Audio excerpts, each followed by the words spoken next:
When you think about businesses that are selling through the roof, like Skims or Allbirds, sure, you think about a great product, a cool brand, and great marketing. But an often overlooked secret is actually the businesses behind the business, making selling and for shoppers buying simple. For millions of businesses, that business is Shopify. It's home of ShopPay, the #1 checkout in the world. You can use it to boost conversions up to 50%, meaning way less carts going abandoned and way more sales going through to checkout. Upgrade your business and get the same checkout Allbirds uses. Sign up for your $1 per month trial period at shopify.com/income, all lowercase. Go to shopify.com/income to upgrade your selling today. Shopify.com/income. Welcome to Accelerate Your Business Growth, where we're exploring all sorts of business topics. Experts from around the world join me, your host, Diane Helbig, for a conversation where they share their expertise with all of you. Take what you need when you need it. Featured on Inc.com, Forbes, and MSNBC's Your Business, this podcast is recognized as one of the best podcasts for small business, sales, leadership, social media, and more. When it comes to business, Accelerate Your Business Growth has got it covered. And now on with the show. Hi, everybody. Thanks so much for joining me. My guest today is Paul Epstein. Paul is a 15-year NFL and NBA business executive, author of The Power of Playing Offense, a highly sought-after leadership coach, host of Playmakers Podcast, founder of Purpose Labs, and keynote speaker on a mission to inspire purpose and transform leadership as we know it. Thanks so much for joining me today, Paul. Absolutely, Diane. I am fired up to be here and ready to play offense together, as they say. Okay. So explain to the listeners what playing offense means to you. 100%. So as you mentioned in the background, the majority of my corporate experience comes in the professional sports world. So no, I was not on the field. No, I was not on the court. I am the business guy. I was in the boardroom leading and coaching business teams for 3 different NBA clubs, then the NFL league office, and then most recently with the San Francisco 49ers. And after that 15-year journey, what I got to observe, while some of these insights come from observing so many games in my natural day-to-day environment, I also got to understand what the leadership trenches, what the business trenches, what the sales trenches, which were the main hats that I wore during my run. And I got to study what separates the elite from the pack relative to performance. Because oftentimes, whether we're speaking to entrepreneurs and small business owners out there, or whether we're speaking to Fortune CEOs, we are all measured by that common denominator of performance. So after 15 years, I study it. I curate my top lessons, my top insights. And one of my key takeaways was that there are 2 types of people when it comes to performance: those that play offense and those that play defense. What does that mean? Defense, they're always seemingly on their heels, versus offense, they're on their toes. Defense has a mindset of playing not to lose, versus offense, they play to win. Defense, the market dictates the terms. Offense, they operate on their terms. So they play with an incredible amount of purpose and passion, and they take control of their future. And that is that binary act of defense versus offense. And so where I engage with clients and where I engage with people all over the world is the magic question is, if that is defense and that is offense, how do you want to play? And every single person wants to play offense, but then there are hurdles, there's obstacles, there's barriers, there's self-limiting beliefs. I mean, I could rattle off an entire list of why people don't play offense, but everybody wants to. And that's what inspired me to write the playbook, because it's one thing to give this inspirational, more rah-rah message of, hey, let's lock arms and play offense. I think that's a start. but nothing happens without action. And so I was very tactical in writing a playbook on how exactly we can all play offense each and every day of our lives. Okay. And you say there are 5 pillars of playing offense. So can we explore them? Absolutely. So I start off the first pillar by living with championship purpose. Essentially, that is, how deeply do you believe in the game that you're playing? So what I find is in that pillar, defense looks like you're stuck. Maybe there's a lack of meaning in each day, versus with offense, that's that personal mission. That's the North Star. That is feeling like you're a part of something bigger than yourself. The second pillar is to be the storm chaser. What this means is pillar 1 is largely purpose-driven, blue skies. What happens when adversity strikes? 2020 is a prime example of this. And so if adversity is inevitable, how do you practice cultivating your grit and mastering your resilience, not in the middle of a storm, but before the storm ever comes? So that way the armor is on and you are prepared through more of a control the controllables type of a mindset. And you say, well, is there something relative to my response, my actions, my effort? Or maybe it is a mindset shift on how I can better overcome adversity. So that's the second pillar. The third pillar is called salute the long snapper. And this is a metaphor. While the long snapper is really the role player in football that snaps a ball to the punter, that's getting too in the weeds. The metaphor is, this is the person in life that if they were to do 99 things right, they'll never hear a word. But if they were to do one thing wrong, they never hear the end of it. And you and I and everybody listening in, we likely have been in this scenario in life. And so the key is, if all we do is shine a light on the star player in business, in sport, in life, then the only people that feel like they can contribute and that matter are the stars. But we know that it takes a village to inspire greater performance, long snappers included. So what I do is I really have a drilled in message of belonging and inclusion. And the outcome is everybody matters, because they know on any given day, their contribution can make the difference between winning and losing. The fourth pillar is to embody gold jacket culture. This is essentially saying culture is your competitive advantage. And here's my viewpoint. And I think this is the key assembly line on how we can drive greater performance. Leaders set the tone for culture. Culture sets the tone for people. And people drive the performance of our business. But it all starts with leadership. And the number one thing that we can influence on a day-to-day basis is culture. Not only the grander culture of the organization or team, but how about the culture of yourself? Every single person has their own weather system. When they walk in a room, it gets warmer or it gets colder. And that is the litmus test of the fourth pillar on how culture can become your competitive advantage, because from an individual level, we all take ownership and accountability to show up at our best. And then lastly, the fifth pillar is to leave it better than you found it. So this is the culmination of transforming from a life of self to a life of legacy. And what I like to really say is this takes you from a place where we are hyper-focused on success, and I make it a yes and. Yes to success and yes to significance.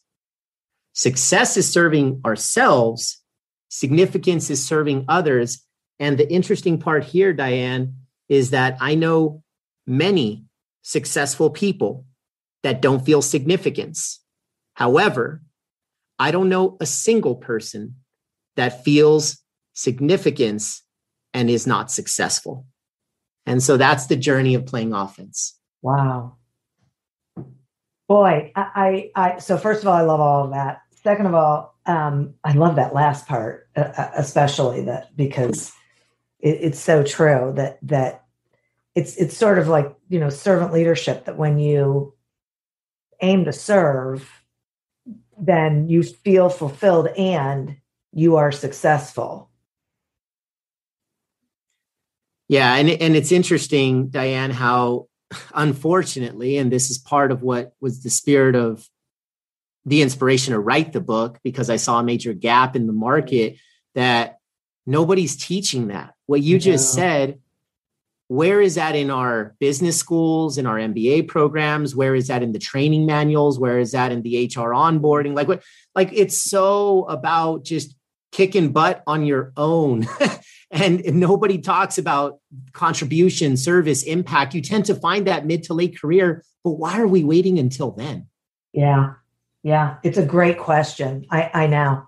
And unfortunately, I find like so many small businesses struggle because the leader doesn't realize the impact that they can and do have on their entire business and everybody in it, everyone they come in contact with. Yeah, it literally, leadership can be the greatest influencer in a business. It is the make or break. I mean, when you think about what makes a great business go, you can typically, and I'm not a fan of cliches like top down, because I think that's part of the problem is we define leadership by rank, role, title, authority. I think true leadership is in the mirror. And here's my litmus test. And I want to pose this to the entire audience right now. Everybody listening in, think of the greatest leader that you've ever had. It could be any walk of life, a coach, a mentor, a teacher, a parent, or maybe it is somebody in business. Think of that person right now and think of, why did you just process them in your mind? Like, what were their actions? What were their behaviors? How did they show up on a daily basis? And the reality is, before they led you, you're probably inspired to follow them because of how they led themselves. Mm-hmm. If they wouldn't have modeled the way, you wouldn't follow them. And if you did, it would only be because of their title. But I just asked for the greatest leader, not any leader. We follow many people because of their rank, role, title, authority. So I think that's the world's definition of leadership. And Diane, really how I'm trying to democratize leadership is that before we lead others, we must first lead ourselves. Yeah. And every single person can lead themselves, no title required. So you said this thing, I wrote it down that I thought was so interesting, is everyone has their own weather system. Yeah. I love that. And my question is, do you think people know that they have a weather system? Most don't. Yeah. Most don't. And it's because of, and look, hey, I'm not saying anything negative about others before I look in the mirror. For a lot of my career, I didn't. So I'm vulnerable enough to say that. I think one of the big gaps in business and in the world is a lack of self-awareness overall. It could be awareness that you have a weather system. It could be awareness of how you're showing up each day. It could be awareness of your attitude, your lack of emotional management, your lack of impact on other people. I mean, all of these things, this is EQ in a nutshell, right? Yeah. I mean, EQ, the genesis of it is awareness. And to me, there's 3 layers: awareness of self, awareness of others, and awareness of situation. Yeah. If you can conquer those 3 things and have a conscious conversation every day with yourself about those 3 things, my gosh, like once I figured that out, that's when business and life started to take off. But again, nobody taught me this. Right. That's why I wrote The Power of Playing Offense, the leadership playbook. It was the playbook I never had, Diane. Yeah. Like nobody trained me how to lead people, how to inspire purpose, how to build culture. They trained me how to do my function, the technical side, how to sell more widgets, how to run KPIs and metrics. And that's it. I was never trained on the people side of business. And that's why I wrote the book. Yeah. And you are so right that it is so lacking as far as, business education, and so unbelievably necessary and valuable, because it's not that people don't want to be able to lead from within and all that. It's that they just don't know that that's part of the game, that, there are options. I can't tell you how many small business owners I talk to who say, okay, seriously, like, I don't know how to do this business ownership thing. I got into this because there's this thing that I really like to do.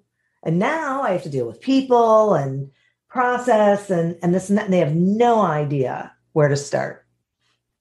Yeah. And you bring up a great point, Diane. And my question is, who's coaching the coaches? So to use a sports analogy, and it doesn't matter if somebody listening is not a sports fan, but either way, most at least understand in sports, there's players and there's coaches. Mm-hmm. And in sports, if you are a high performing player, if I was to ask you, does that mean that that player is destined to become a great coach? Most people would say, absolutely not. It just means that they score a lot of points in the game. But yet in business, all we do is promote the best players to become coaches. And then we compound the problem by not giving them any training. Yeah, right. So it's kind of like, audit how you're growing people within the organization. And just because they kick butt on a scoreboard, in my case, I come from a sales background. The best seller was rarely the best sales leader of teams. Right. Versus I know role players. I know people that were B minus sales performers, but they understood people. Yeah. They understood chemistry. They understood how to care. They just had this knack for the people side. And guess what? As soon as they were out of that individual contributor role and they were in the leadership seat, that's when their career took off. Right. It is an interesting, what is it? The Peter principle, right? When you promote people beyond their effectiveness, just because they're good at one thing. 100%. Yeah. I think we look at promotions like they're linear. And I would argue if there's 4 tiers of being an individual contributor in whatever vertical you're in, maybe it is linear. I would argue that going from a manager to a director to a vice president, that can feel a little linear, but that jump between individual contributor and leadership, that is not linear. Yeah. And that is where I think we need to be a little bit more candid with what leadership attributes are we actually looking for? How do we want this organization to be led? What are the value systems of those people? What behaviors do we want them to show up with? And what if we actually started to train and create more awareness around those leadership behaviors at an entry level? Now you are essentially building a leadership culture from the ground up. That I have seen to be the solution. It is extremely hard work. Depending on the size of the organization, it can take time. But that when I get asked the question, how do you build a greater leadership system and culture? That's the answer. The secret sauce is in the execution. Okay, wait, I'm going to take a sponsor break, and then I would like you to talk more about, starting this when people walk in the door and at any level, because I think that's something most people don't think about, and I think that could be really game changing to use a absolutely a sports thing. So hang on for a second. Today we are speaking with Paul Epstein about growing from purpose to performance. Paul, before I took that break, I mentioned that I really wanted you to talk a little bit more about, doing this whole system, like from playing on, teaching this whole thing from the minute someone walks in the door. What does that look like?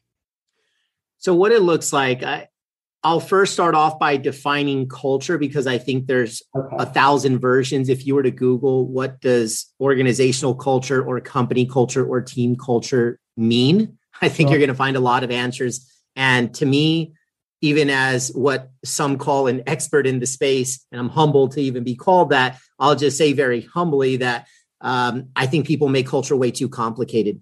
It is the sum total of the actions and behaviors of an organization. That's it.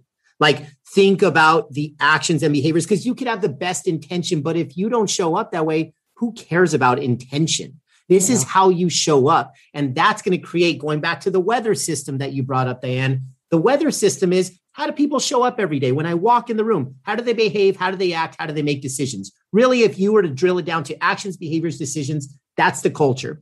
So looking at that, you now need to create an ideal future state. So as a business owner today, you say, I want to build a more inspiring culture. I want to build a culture of greater leadership. Fantastic. Think of that future state of what utopia looks like. What are the model actions that you want your team or your company to stand for? And you write those down. Same thing with behaviors. How do you ideally want to make decisions? Like, what are the key drivers of your decisions? And what typically will come out of these responses is a core set of values that you really harness.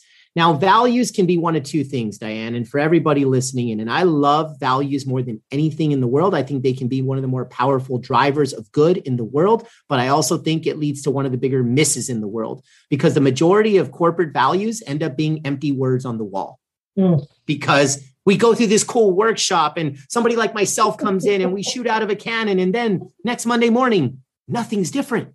Yeah. Nothing, because the implementation, the action isn't there. The belief in the words, the commitment, the dedication, because just like anything else, let's say you're trying to, maybe you're not in a physically healthy state right now, but you want to, as an example, lose 20 pounds. Guess what? That's not going to be easy. And I promise you, you're not going to see results in the first 5 days or 10 days. And that doesn't make it an ineffective process. It means it's going to take time.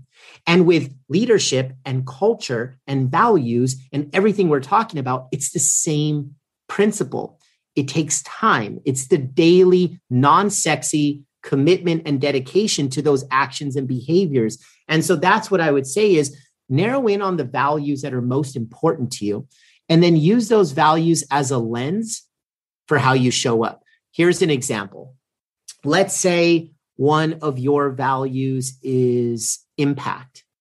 I would say, okay, when you make a decision in business and impact is to the left and squeezing out an extra 5% profitability is on the right, 99.9% of business owners steer to the right. But what if impact was your guiding light and you could be 80, 90% as profitable if you're values-based, if you're culture-driven, even if it's difficult at the beginning to make that decision, that is the direction that you go. And the reason is because you're playing the long game. Just like losing those 20 pounds, it's not about the 20, it's about living a healthier lifestyle. If you want a healthy business, the only way to have great health in an organization is to be true to your values, especially when it's hard.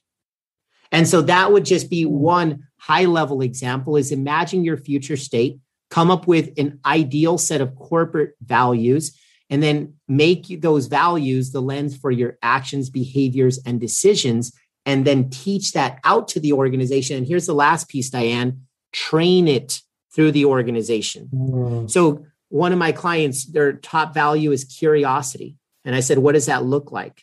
And they said, well, we need more empathy. I said, what does that look like? Well, we need to be better listeners. Okay, there we go. The behavior is listening. What we get is the spirit of empathy. What we get is a more curious and therefore a greater learning organization, but it starts with listening. And we created a learning program from the entry level up on how everybody in the team could become more effective listeners. That's an example of how something high level can make the very minute executable details possible. So I'm so glad you talked about then train it, because business owner can say, okay, well, I don't know how to do this, but then not realize that, well, neither does anybody else. So once you figure it out and you know what it is that you want to make sure, you want to guarantee that you've empowered people as much as possible to understand what that looks like and to be able to decision make and behave in a way that follows those values, and don't assume they're just going to know it off the top. Absolutely. And I think there's two gaps in business that we don't have in other areas in life. One of them is driven by ego, in my opinion. And as an example, in a lot of areas of life, think about personally, whatever you care most about. If you need help in an area, most of us are humble enough to say, I need help. And maybe I need a coach, or maybe I need to lean on a friend, or maybe, like, the point is, it takes a village to create positive change. That village could be 2 people or 200 people, but you know that trying to tackle things on your own isn't always the best solution. But in business, I think we under coach, we under rely on other people. A lot of it is because we have pride and we have ego. Now, that's the bad side. The good side is, we try to be independent. And here's the thing, Diane, and I think this is kind of one piece is if we need to be more vulnerable and admit that we need coaching, the other thing we need to do, and I personally was not good at this for the majority of my career, maybe this will relate to folks listening in. When you're the playing offense guy, I am high tempo, high octane. I am all gas, no brakes. And while that's cool for a marketing slogan, you know what it's not cool for is being aware of the situation I'm in, right? Like if I need to, in sports terms, I need to call a timeout or I need to tell somebody to remind me that we need to take a timeout in business and assess where we are. Where are we good? Where are we great? Where are we average? Where are we below average? What do we need to do? Many companies call this a retreat. I would think instead of just a day in the woods once a year, can you create consistent check-ins so that you're building timeouts into your organization and into your team so that you can assess and then ideate what the best solutions are from there? And in my opinion, we don't call enough timeouts in business. Boy, I agree with that. I think that is absolutely true and can be a really valuable practice. I like that a lot. Wow. This is,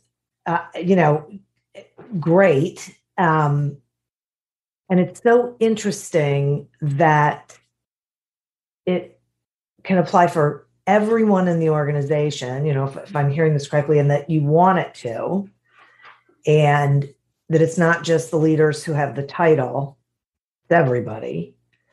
If there was, I'm not really sure what the English is there. So forgive me. There was one thing that you thought a business owner could do like immediately to start a process, what do you think that would be? Just to make sure I understand. So business owner, they want to start a process. Are we talking any kind of process, specific kind of process? Like just give me one more layer. Sure. Sorry. I know it was a terrible question. So start this process of getting their whole team playing offense. That's what I'm talking about. Getting this whole cultural shift. Yep. No, and this should resonate, especially with business owners, because if you think about, if you're anything like me, you used to work in a corporate box or a pyramid or a rat race or whatever other hamster wheel. I could keep on rattling off the cliches that we hear about big corporate. And many of us took the leap into entrepreneurship because we believe that it's our path toward authenticity. Like we realize that there is a better way, and maybe it's living, leading, operating on our own terms. And so what I see that's a strength of most entrepreneurial organizations that maybe isn't of most big box corporate comes back to the heartbeat of what I think is the secret sauce to your question and for how I'm going to respond. And that is purpose. Entrepreneurial organizations have great purpose at their inception. Where I see them sometimes drive off the track is as they grow. They prioritize growth over all else. And so when you're just trying to win at all costs, you can inadvertently have trade-offs such as, wow, we were really pure to our mission when we were employees 1 through 8, but now that we are 400 employees, it's been a long time since we really assessed, why do we do what we do? Like, when are we thinking about our why versus just trying to kick butt on the what and focus on executing the how? To me, the secret sauce is the other two elements. The world is hyper-focused on the what and the how. I'm more of the why and the who guy. Mm-hmm. Who are you going to battle with day in, day out? Are they the right folks that are still bought in on the mission? And do you still have the integrity and the commitment to the original purpose that you had on day one. And here's a way that I would approach this. Purpose has multiple layers: personal, team, organization. Now, if I'm talking to an organization of 4 people, maybe there's 2 layers, but there's either 2 or 3. Every single person has their own purpose. At the team level, there is a purpose. And at the grander scale, there is an organizational purpose. The key is, are they aligned? Are they connected?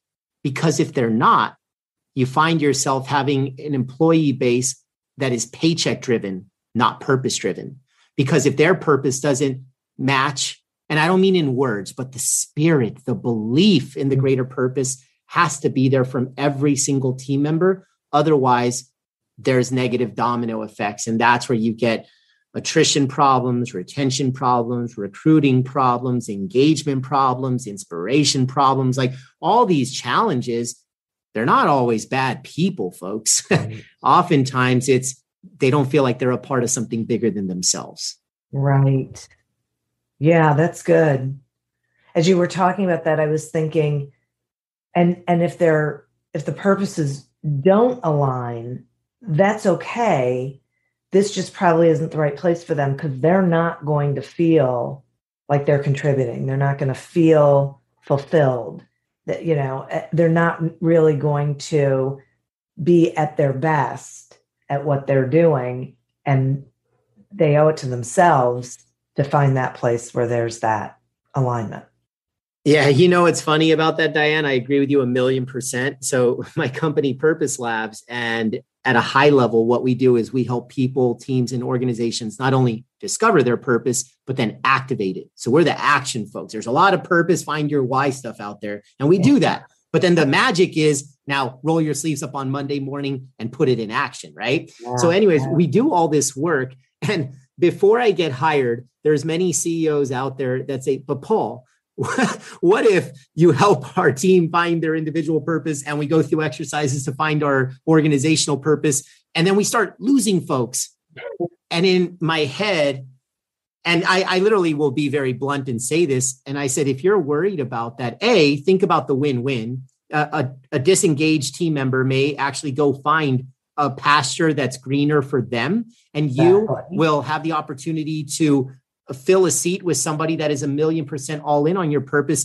And I also say, if the person you're thinking about or people you're thinking about, their personal why doesn't connect to the organizational why, they've already quit.